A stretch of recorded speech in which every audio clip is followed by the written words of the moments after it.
सुप्रभात सज्जन श्रोते हो. आज आपणाला ज्ञानेश्वर माऊलीने भक्ताला जे दर्शन दिलेलं आहे त्याबद्दलचं एक काव्य नीट समजावून घेऊन प्रथम अर्थ त्यानंतर त्याचं वाचन करायचं आहे. आता या काव्याचं शीर्षक आहे मजसी नुरे तयांची दुरी मुळी मी स्वद्रू मासे तळी. मजसी नुरे तयांची दुरी म्हणजे मला त्यांचा दुरावा नाही, कारण मी तर स्वद्रुम, स्व म्हणजे आत्मा आणि द्रुम म्हणजे वृक्ष, मी तर आत्मवृक्षाच्या तळामध्येच बसून आहे. मजसी नुरे त्यांची दुरी, मला त्यांचा दुरावा मुळात नाहीच आहे, कारण मी स्वद्रुम आत्मवृक्षाच्या तळाशीच बसून आहे. इथे मूळ कल्पना अशी आहे की माणूस जेव्हा ध्यानस्थ बसतो तेव्हा माणसाचं शरीर हे एक तऱ्हेचं झाडासारखं आहे. त्याचा जो डोक्याचा भाग आहे तो विस्तार आहे, पायाचा भाग आहे तो खोड आणि मुळाकडचा भाग आहे, आणि प्रत्यक्षामध्ये त्याचं जे मूळ आहे ते अदृश्यात म्हणजे निर्गुण निराकार आहेत. हात फांद्यांसारखे आहेत आणि शरीरातील विविध नाड्या ग्रंथी या जणू काही झाडाला रस पुरवणाऱ्या जीवन वाहिन्या असतात तशा आहेत. म्हणजे रक्तवाहिन्या जसा माणसाच्या शरीराला रक्त पुरवठा करतात तसंच झाडांमध्ये त्यांना मुळातून घेतलेला रस वर पुरवण्यासाठी ज्या वाहिन्या असतात त्याला आपण रसवाहिन्या म्हणतो. म्हणून प्रत्यक्ष आपला जो देह आहे तो एक तऱ्हेने डोक्याच्या भागाकडे त्याचा विस्तार आहे. आता झाडाचा विस्तार वरती असतो, तिथे फांद्या बिंद्या जोरात फुललेल्या असतात, त्यापेक्षा आपला विस्तार म्हणजे डोक्याचा भाग जरी दिसायला लहान असला तरी मानवाचा संपूर्ण जीवन विस्तार हा ज्ञानातूनच होत असतो.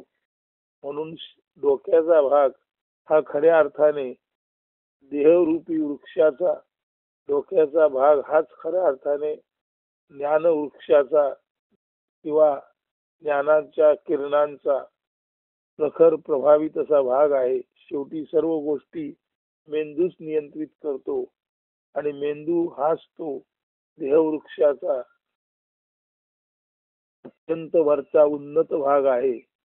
हात पाय हे जणू काही शाखा फांद्या आहेत आणि शरीरातील ज्या विविध रक्तवाहिन्या आहेत त्या जणू काही मुळातून झाडाला रस पुरवणाऱ्या आणि सर्वत्र देहभर तो रस फिरवणाऱ्या रसवाहिन्या आहेत, ज्या देहाच्या दृष्टीने रक्तवाहिन्या असतात. आणि एवढं करून झाडाचं मूळ ही अदृश्य आहे. झाड दृश्य आहे, झाडाचं मूळ अदृश्य आहे, दृश्य मूळ अदृश्य, आणि माणूस रूपी झाडाचं मूळ ही अदृश्यच आहे. माणूस दृश्य आहे, त्याचं मूळ अदृश्य आहे. झाड दृश्य आहे, त्याचं मूळ अदृश्य आहे. झाडाला फांद्या शाखा विस्तार पर्ण विस्तार आहे आणि एक झळाळी तेज आहे. तसंच देहरूपी वृक्षाला ज्ञानरूपी विस्तार म्हणजे शीर्षाचा भाग ज्ञानरूपी विस्ताराचा आहे.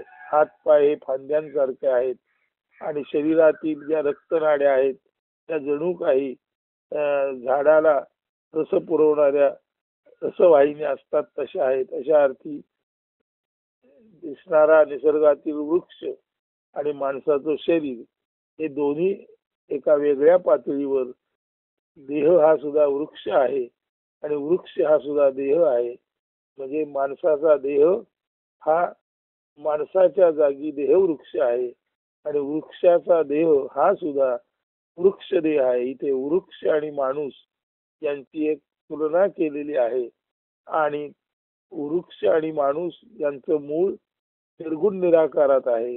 वृक्षाचं मूळ अदृश्य आहे, माणसाचं मूळ अदृश्य म्हणजे अव्यक्त आहे.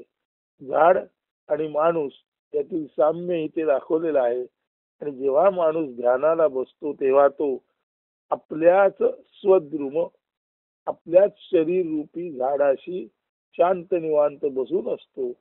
तिथे तो मांडी घालून बसतो, ती जागा, ध्यानाची बैठक जिथे असते ती जागा म्हणजे देहवृक्षाचं मूळ आहे. मूळ म्हणजे मूळ जमिनीत आहे, पण जमिनीच्या वर जिथे वृक्ष येतो, जमिनीच्या वर आपलं दृश्य होतं, तिथे आपण बैठक घालून बसलेलो आहे. म्हणजे खऱ्या अर्थाने ध्यानस्थ माणूस हा देहवृक्षाच्या, ज्याला आपण म्हणतो बुंध्याशी किंवा जमिनीतून वर येणाऱ्या खोडाच्या पहिल्या भागाशी बसलेला आहे.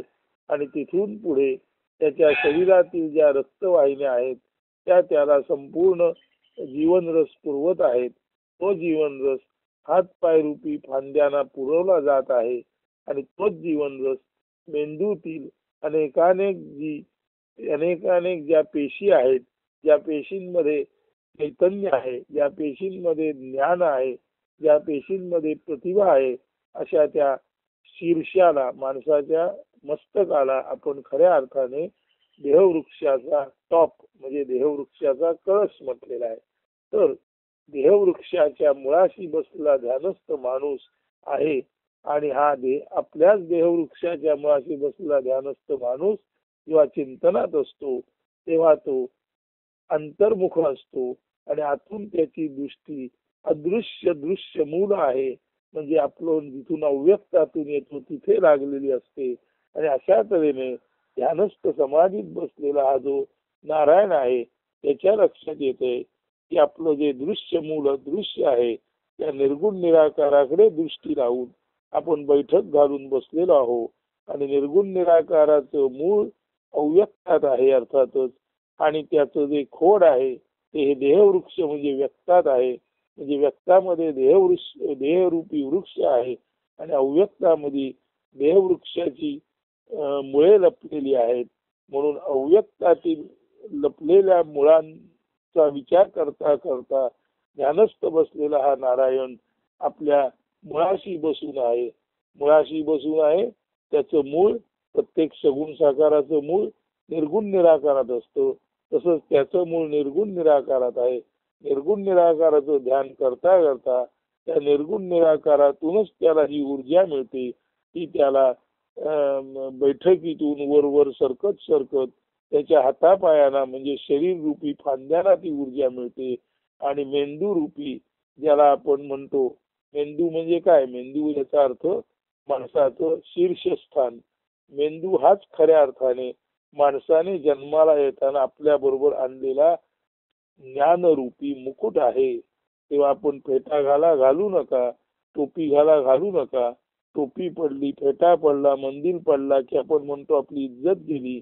पण खरी इज्जत आपली आपल्याला परमेश्वराने दिलेलं जे डोकं आहे तिथे आहे. तेव्हा आपलं डोकं हरवणार नाही, आपल्या डोक्यातील ज्ञानभान जाणार नाही. याचं जर आपण लक्ष घातलं तर टोपी आणि मंदिर किंवा फेटा या बाह्य गोष्टीची गरज नाही. आपला मेंदू फक्त शांत स्थिर आणि पूर्ण चिंतनात असेल तर आपल्या लक्षात येतं की असा जो ध्यानस्थ बसलेला माणूस असतो तो खऱ्या अर्थाने शरीररूपी वृक्षाच्या मुळाशी बसलेला असतो.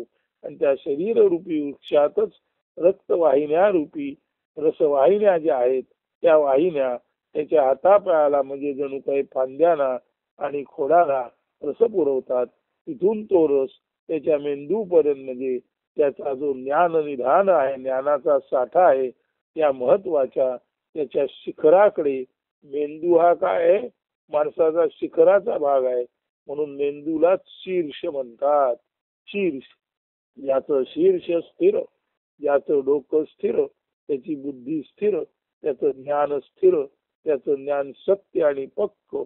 अशा तऱ्हेने जो माणूस ध्यानस्थ बसलेला असतो तो एका वेगळ्या पद्धतीने आत्मवृक्ष, स्वद्रुम, द्रुम म्हणजे वृक्ष, स्व म्हणजे आत्मा, असा ध्यानस्थ माणूस हा खऱ्या अर्थाने सद्रुमाच्या मुळाशी बसलेला असतो.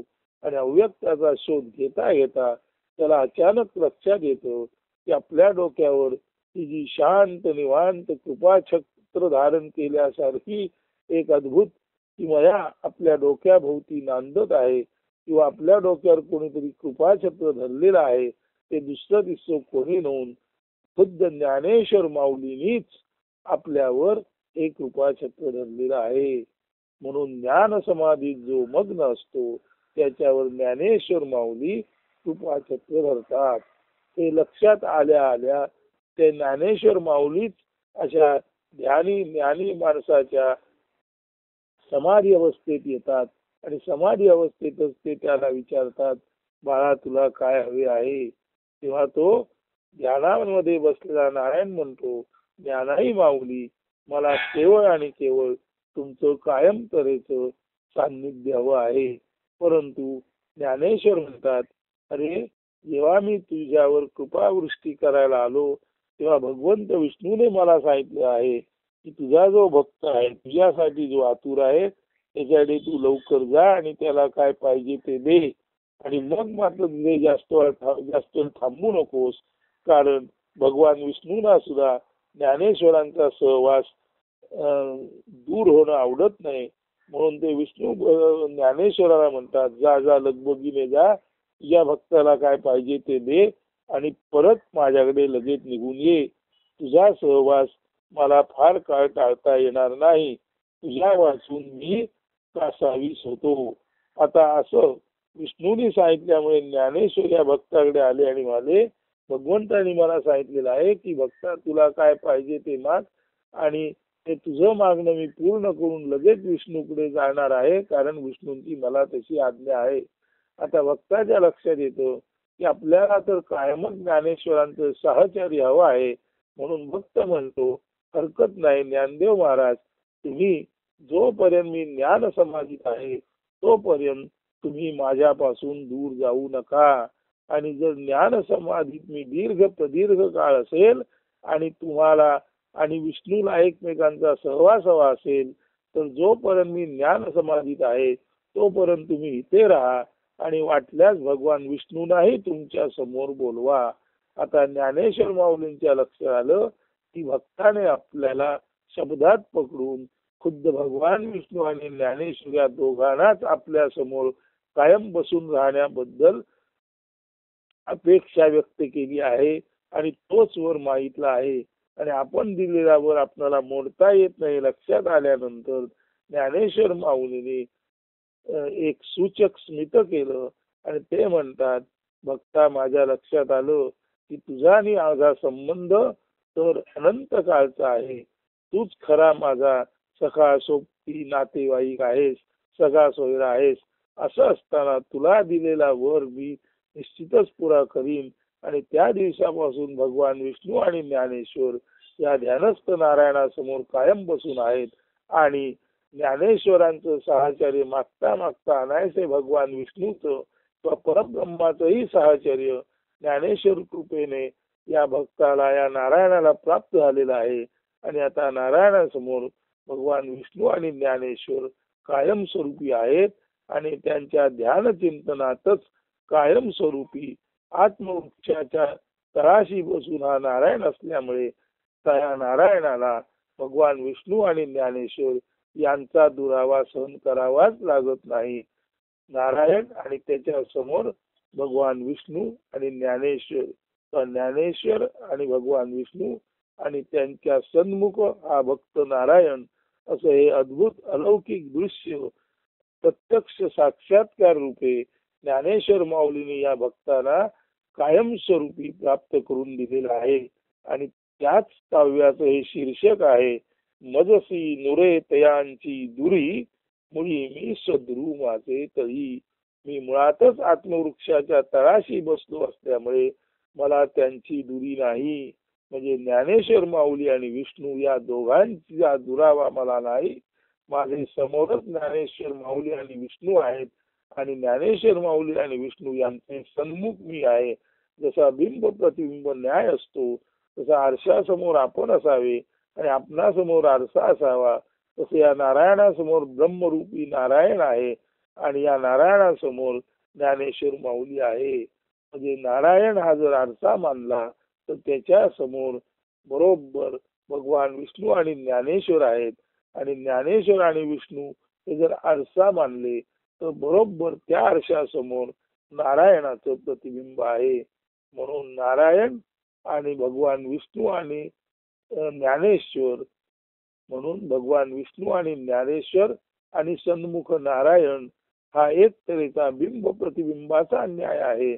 दर्पणा सन्मुख जो असतो तो आणि दर्पण एकमेकासमोर असतात, म्हणून दर्पण आणि दर्पणा सन्मुख असलेला असा हा जो बिंब प्रतिबिंबाचा न्याय आहे, तसा नारायण आणि आदिनारायण व ज्ञानेश्वर हा सुद्धा बिंब प्रतिबिंबाचा न्याय आहे. आता आरशासमोरून विष्णू आणि ज्ञानेश्वर दूरच होत नाहीत, त्यामुळे आरशासमोरून विष्णू आणि ज्ञानेश्वर दूर होत नाहीत आणि नारायण रूपी आरशात त्यांचं प्रतिबिंब, नारायण रूपी हृदयात त्यांचं प्रतिबिंब कायमस्वरूपी या नारायणाला अनुभवण्यास मिळत आहे. असा हा अद्भुत देवभक्त बिंब प्रतिबिंब न्यायाने प्राप्त झालेला अलौकिक साक्षात्काराचा भाग आहे. तर आता हे काव्य नीट ऐका. मजसी नुरे तयांची दुरी, मुळी मी स्वद्रुमाचे तळी. स्वद्रुमाचे तळी भेटली, ज्ञानाई माऊली, तरी मज प्रेमाची सावली. काय ओढी कैसी गोडी, सांगे मज सत्वरी, पाठवी तुझ करिता श्रीहरी. म्हणे मज कौतुक तू पुरवी, सद्रुमाचे मुळी पैसुनी, राहे मी जोवरी, तोवरी न फिरे तू माघारी.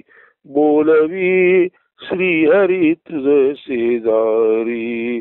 स्मित मधुहास्ये प्रसन्न वदने, दिले दिले तुझवरा माऊली, वदते मज सोयरा. म्हणते बंधू सखा तू खरा, बैसुनी सन्मुख मज ज्ञानाई, शेजारी श्रीहरी, निरंतर ध्यानतयांचे धरी.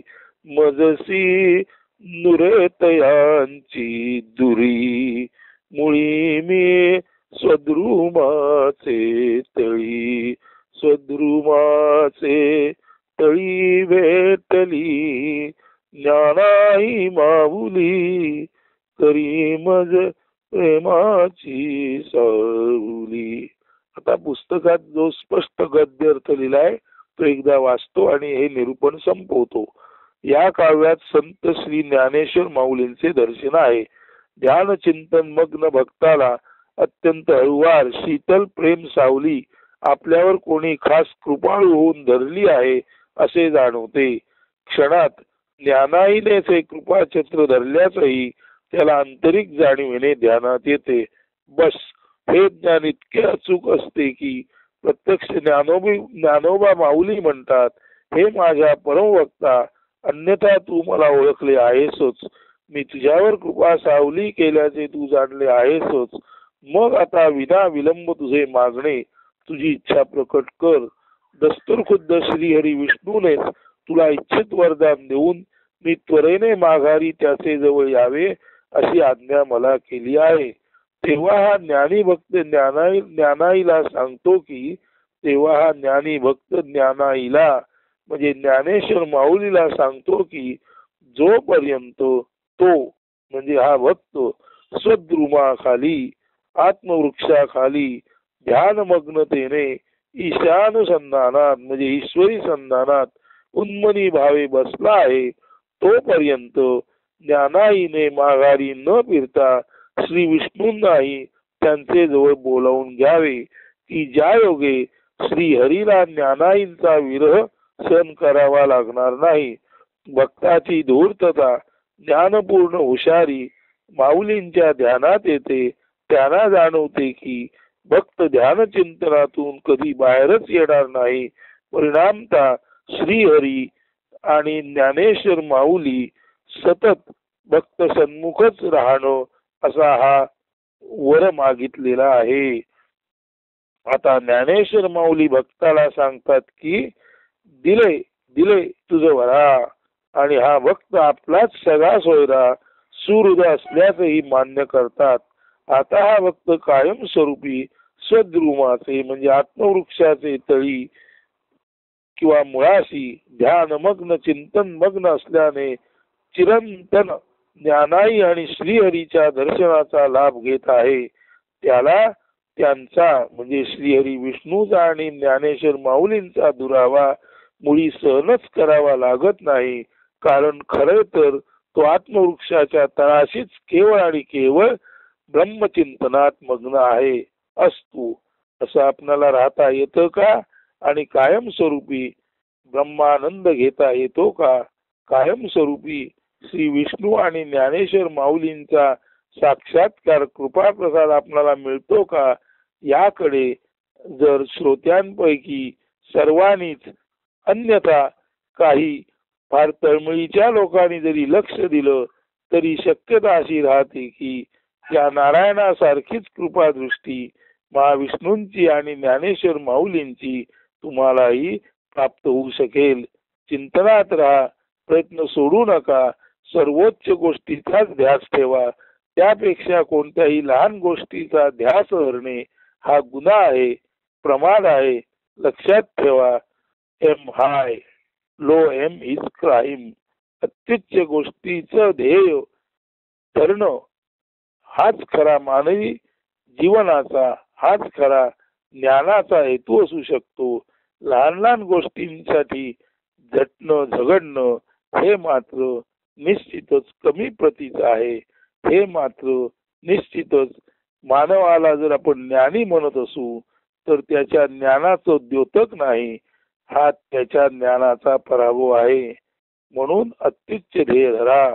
ध्येय असावे सुदूर ऐसे कधी हाती न यावे, मात्र ध्येयाच्या प्रकाशात जीवे व्हावे चालावे. या परमहंस गुरु श्री स्वामी स्वरूपानंदांच्या वचनाने या चिंतनाची सांगता करतो. तेव्हा अत्युच्च ध्येय बाळगा. प्रत्यक्ष परमेश्वर ज्ञानेश्वर माऊली किंवा मोठमोठे संत महंत यांच्याच सन्मुख आपण असलं पाहिजे किंवा यांच्याच चिंतनात आपण असलं पाहिजे आणि त्यांच्या योगे आपण खरेखुरे ब्रह्म आहोत ते आपण जाणलं पाहिजे. हेच ते ध्येय, हेच ते ध्येय आजच्या सुप्रभाती आपल्या मनोमनी आपण बांधवायचा, गाठण्याचा, त्या लक्षाप्रत जाण्याचा निश्चय करा. निश्चितच काही काळानंतर का होईना आज ना उद्या तुम्ही ध्येयाप्रत जालच जाल. यासाठी अत्युच्च ध्येयासाठी तुम्हाला शुभेच्छा देतो. शुभ दिन सुप्रभात म्हणतो आणि आजचे हे निरूपण येथे संपवतो. धन्यवाद. अस्तु.